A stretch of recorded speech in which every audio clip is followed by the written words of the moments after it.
வணக்கம் மக்களே, யாருக்கெல்லாம் வெற்றிலை போடுறது பிடிக்கும்? ஸோ வயதானவர்கள் தான் வெற்றிலை போடணுமா? கிடையாதே. இந்த ஒரு வெற்றிலை ஒரு மகத்தான ஆயுர்வேதத்திலையும் சரி, சித்த மருத்துவத்திலையும் சரி, இன்றளவும் கூட பயன்படுத்திட்டு இருக்காங்க அப்படின்னு சொல்றாங்க.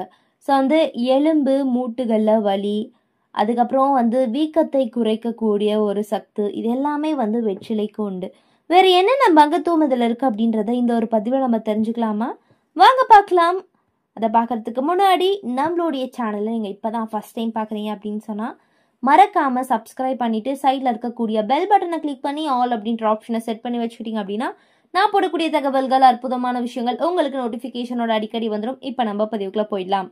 ஸோ வெற்றிலை சாப்பிட்டு முடித்ததும் பார்த்தீங்கன்னா கண்டிப்பாக நம்ம பயன்படுத்தியிருக்கணும். ஏன்னா சாப்பாடு சாப்பிட்ட உடனே நமக்கு ஜீரணம் ஆகணும் அப்படின்னா வெற்றிலை போடுன்னு சொல்லுவாங்க. ஸோ அது அந்த காலத்துலேருந்து இந்த காலம் வரைக்கும் சொல்லக்கூடிய ஒரு விஷயமா இருக்குது.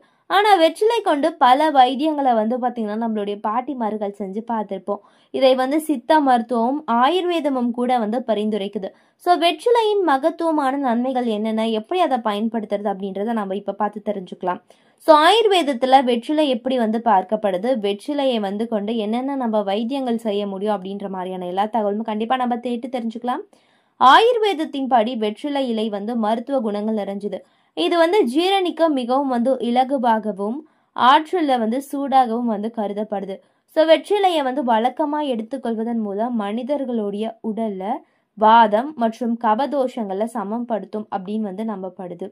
ஸோ தாம்பூலம் மற்றும் நிறைய கல்யாண விஷயமா இருக்கட்டும், எல்லாத்துக்குமே இந்த ஒரு வெற்றிலை இல்லாமல் எந்த ஒரு சடங்கும் செய்ய மாட்டாங்க. அந்த மாதிரி ஒரு முறையை இன்றளவும் கடைபிடிக்குது. ஸோ இது வாய்வழி சுகாதாரம், நல்ல சுவை, வாய்க்குழி, இந்த மாதிரி தொண்டை நோய்களை தடுப்பதற்கான ஒரு விஷயமா பார்க்கப்படுது அப்படின்றத நம்ம மறக்கக்கூடாது.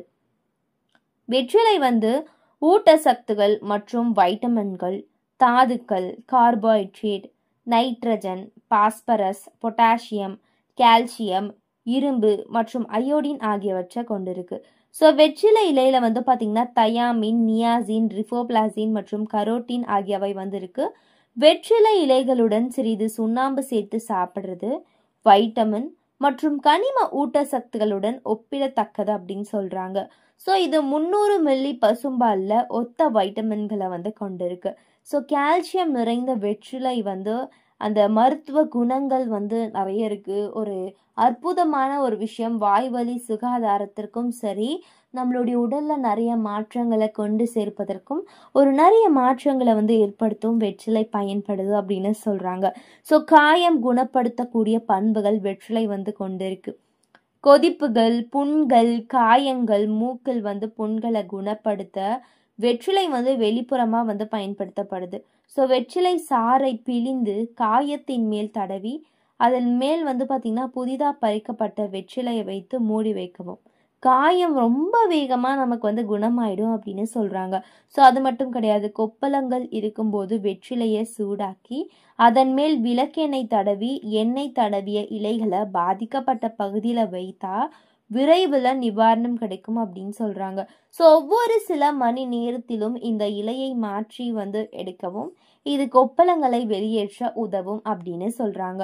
ஸோ காயங்களை குணப்படுத்த சில வெற்றிலைகளுடைய சாறை எடுத்து காயத்தின் மீது தடவி விடவும் அதன் மேல் வெற்றிலை இலைகளை மடக்கி கட்டவும். ஸோ 2 நாட்களுக்கு ஒரு முறை செய்து வந்தால் காயம் விரைவில் ஆறிடும் அப்படின்னு சொல்கிறாங்க. ஸோ அடுத்த விஷயம், கண்களில் காயம், தொற்று, பார்வை திறன் குறைபாடு இருந்தால் வெற்றிலை இலையிலுடைய சாற்றை தேனுடன் சேர்த்து நம்ம பார்த்தீங்கன்னா பயன்படுத்திக்கலாம். இல்லைனா கண் சொட்டு மருந்தாக கூட நம்ம கண்கள்லையும் விடலாம் அப்படின்னு சொல்கிறாங்க.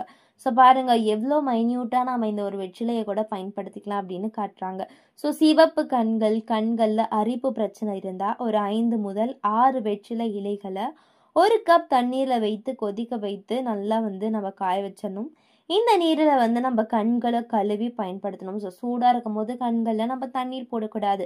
நல்லா ஆறிட்ட பின்னாடி ஒரு வார்மாக இருக்கும் போது நாம் கூட கண்களுக்கு போட்டு கண்களை கழுவணும் அப்படின்னு சொன்னால் கண்டிப்பாக கண்களில் அரிப்பு பிரச்சனையோ, கண்கள் சிவந்து போது, கண் எரிச்சல், இந்த மாதிரியான அனைத்து தோல்லையும் நீங்கிரும் அப்படின்னு சொல்கிறாங்க.